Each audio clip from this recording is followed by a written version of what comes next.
ještě v čisté paměti. To byla jedna z těch otázek, já ti nedávám nic jiného, než co jsi měl doma čas. Nezajímá tě to? Dobrý, já ti tam nechám čekat, dopadneš, pojď sem. Teď mi řekni, proč ses na to vykašlal, proč jsi nedělal vůbec nic?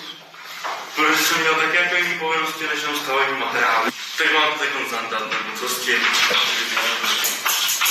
Ty sem dáš trávy, fošty, prkalo, to je stejně blbě, jo, není to všecko. Ale máš to tady.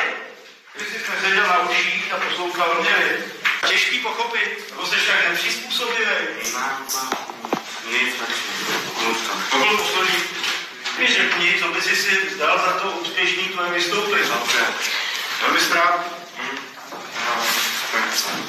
They ask you how you are, you just have to say that you're fine when you're not really fine, but you just can't get into it.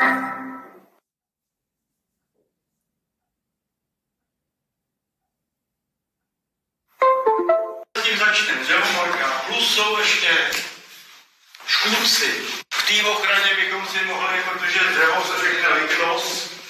To dřevo, obecně, když se vrátím k dřevu, tak jaká je taková ta základní charakteristika?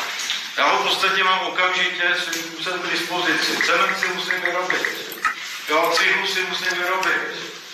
Vytěžit surovinu, vytvarovat, vyrobit, vypálit, nebo teda nechat vyschnout. Co s tím? Co si máš psát? Tohle je třeba co je na tabuli, aby si věděl, co máš tam říkat.